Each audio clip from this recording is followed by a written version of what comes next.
What's going on, Chelsea fans? That is right. We are back with another London is Blue podcast, YouTube exclusive, because we couldn't resist talking about one Michael Olise.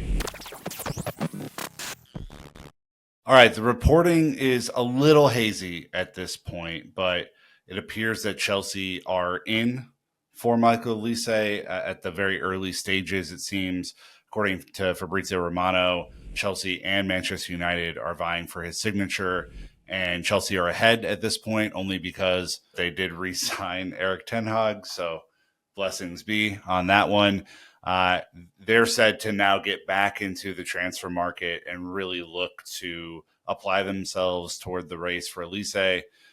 Rumored that £60 million is the buyout. Obviously, Chelsea fumbled the bag a little bit last year. It's also just notable that Olise has potentially agreed personal terms, at least with Chelsea. And so that is, that's one part of the equation. You have to agree the fee with the club, and you have to sort out the agent fees as well, which people forget about. And so there's still a lot of work to be done here, but I'm just going to make the assumption at the start of this video that Michael Olise signs for Chelsea, and everybody is very, very, very happy. If you remember, Michael Olise played for Chelsea's academy. He is a Cobham boy. Not only that, his brother plays for our youth teams as well, and so there's a family thing here. It is a family thing. He's been long rumored to come back. There was a little bit of a fallout. Went to Reading, went to Palace, and now could potentially be on his way back to Stamford Bridge. And I think that would be pretty damn fun. If you don't mind just hitting that subscribe button or down right there, that would be super helpful as we try and grow this YouTube community. It's been amazing so far, and so we just want to keep going. All right, let's dive into the scouting because this is the exciting stuff. There are a number of compilation videos out there if you're looking to go invest in some sexy clips of Michael Olise's best work. I highly suggest that you do that. But I decided to go a little bit of a different direction because I wanted to get a verified scout's point of view on his performance. And so I went to the Coach's Voice, which does all the excellent coaching videos that you've seen, but they also have UEFA A scouts who will do player profiles as well. And so just a shout out to them. No partnership or sponsorship here, but I will just read off some of the big notes on Olise. Largely played on the right wing at Palace. That's not going to be a surprise to anyone who's watched him before, but he also has played at times as a number 10. Roy Hodgson, for the majority of his Palace career, kind of mixed him around just depending on who was available and healthy. Once Fabrizio Romano became healthy again after a long injury, he played the number 10 and Olise played the right, and they were absolutely dynamic together, and they closed out the season incredibly well for Palace, who were kind of left for dead midseason. So plays on the right, confident, creative, capable of carrying the ball, capable of distributing the ball. He looks to cut inside and deliver kind of bending, dipping crosses. That was the scouting report saying that he likes to put those balls in central areas, and he likes to play the ball before the run has been made. So he's almost telepathic in the way that he sees some of these passes. He does have the ability to do like Cole Palmer does, very little liftoff to get the ball where he needs it to go. That is huge, especially in the Premier League, because you get closed down so fast now. Everyone is so athletic in this league that the half second it takes to lift your foot back and put it back down and deliver the ball could be the difference from, making the pass, not making the pass, or something else. And so that's part of his scouting report. He likes to disguise the ball, do shoulder drops, to create his own space. Sound familiar? Cole Palmer. And it gives him the extra seconds he needs to go and make the exact pass that he wants to. Of course, 1v1 attacking ability is phenomenal as well. He not only can cut in, but he is more than comfortable taking the ball all the way to the byline and crossing back in with his right. Both feet are excellent. Does like his left foot a little bit more, but that is tremendous. His 1v1 ability and even his 1v2 or 1v3 abilities, if you watch some of the ways that he can manipulate the ball, is tremendous. I mean, I know that we struggled a little bit with him in the December matchup at Stamford Bridge, when Levi Colwill was kind of man marking him for a large part of the game, and that could not have been a fun assignment. Levi Colwill is a hell of an athlete too, so it just kind of shows you the level that Olise would potentially bring here. And I just want to talk a little bit about the structure, because he was largely supported by some pretty, let's be kind, average right backs at Palace, right? Nathaniel Klein, Joel Ward, those types. If you think about Enzo Maresca and what Maresca can do with both Reece James and Malo Gusto on the right-hand side, it's frightening to think that, those two players and their athletic ability compared to Joel Ward or Nathaniel Klein, I mean, it'd be a lot of fun to watch, folks. So all of the stats are here. You look at non-penalty goals, 99th percentile. You look at non-penalty XG, 85th percentile. You look at shots total, 99th percentile. Assists, 96th percentile. Assist and expected goals, 99th percentile. Shot creating actions, 93rd percentile. 85th percentile for the passes attempted. Progressive passes in the 81st percentile, on and on and on. You see the chart right next to me here. It is absolutely insane when you think about what he can do. And, you think about his spider chart too.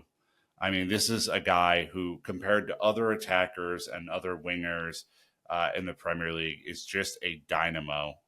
He is able to dribble incredibly well. He actually is pretty decent on interceptions and tackles. So, my assumption going in before reading all the scouting and doing the research for this video is that he was kind of a passenger defensively, but he actually is decent. He doesn't, necessarily shoot as much as maybe the scouts would like. And so that's an area where he could improve, although he's doing okay right now. The shooting percentage is something that is really interesting, right?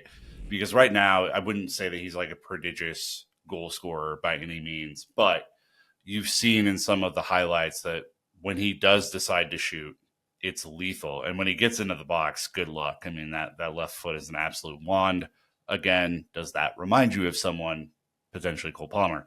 So all that to be said, this is an absolute stud of a player. And if you think about what Chelsea need in this team, it is to create and score more goals, more and more goals, even more than last season, which was a huge lift over the season before, and to be more clinical in those areas and opportunities. All right, now we're going to have some fun. We're going to put up on the screen here some comparison charts for Michael Olise versus our current wingers. First up is Cole Palmer, and this chart's a lot of fun. It is a ton of fun to look at because there are some things that Cole Palmer does slightly better than Michael Olise, like non-penalty XG per shot. That's slightly better. He does create a little bit more for others in open play. He does have a slightly better passing percentage. But the map is pretty well covered across the board, right? It's a nice little overlap here. There are some things that Michael Olise does better than Cole Palmer. Successful dribbles, a little bit fewer turnovers, more interceptions and tackles, so slightly better defensively. I wouldn't say, again, prodigious.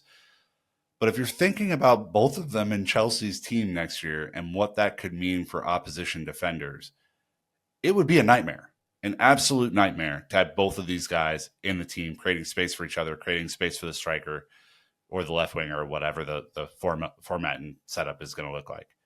Absolutely insane. So that's a fun one. The next one I'll pull up is against Mykhailo Mudryk.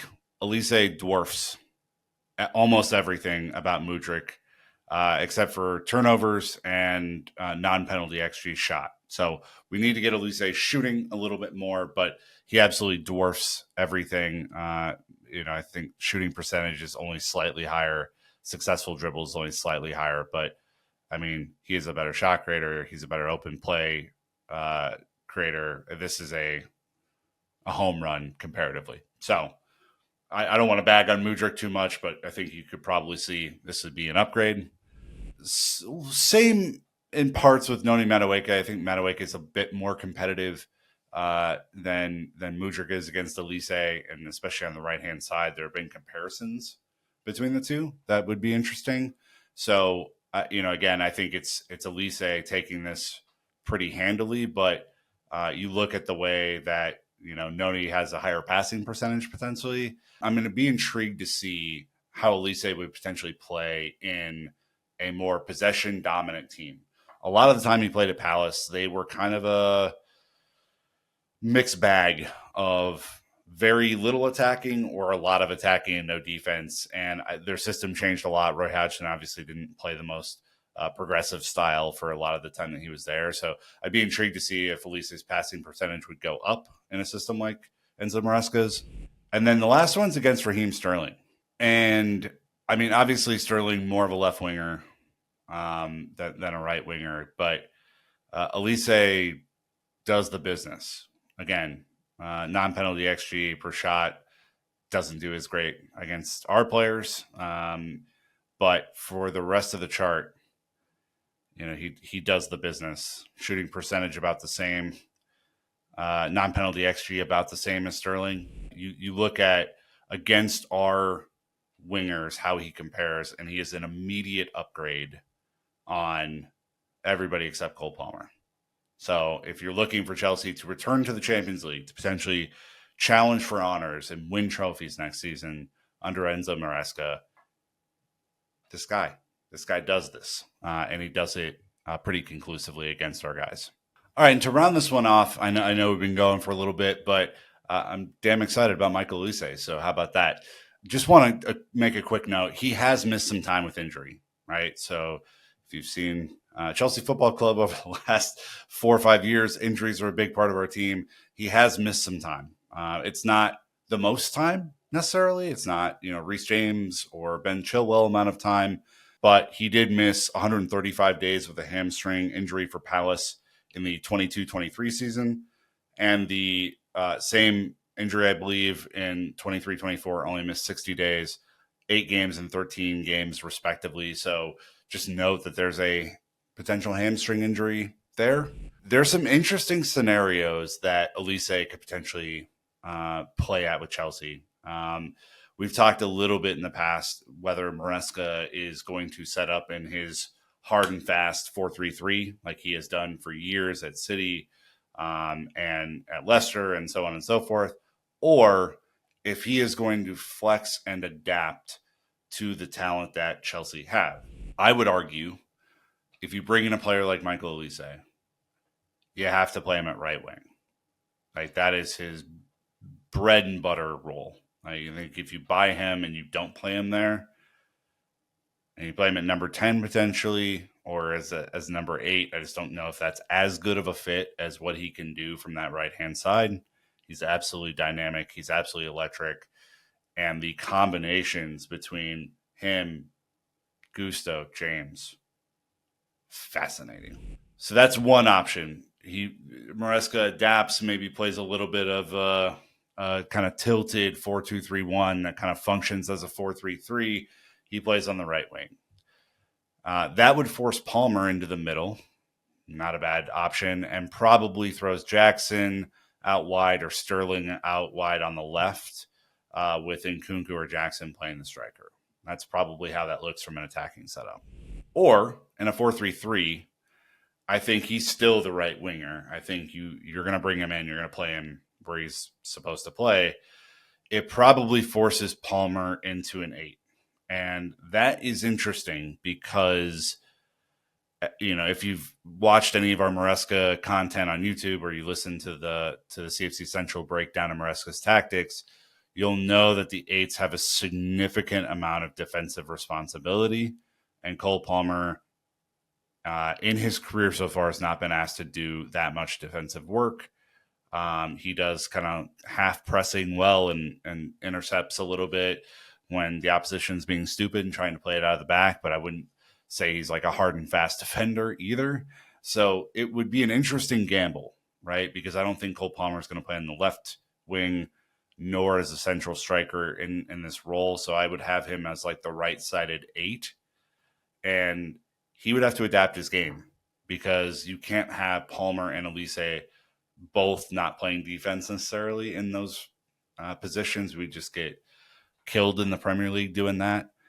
So you'd have to kind of adapt a little bit. I'm very interested as to what you have to say about this video, whether you think, Maresca is going to adapt this formation and use all the immense talent as his disposal, or if he's going to try and force fit everyone into the system. But in either scenario, I think you're playing Olise as the right winger, and he is going to absolutely dominate for years to come. So please, please, please subscribe, like this video, share it with your friends.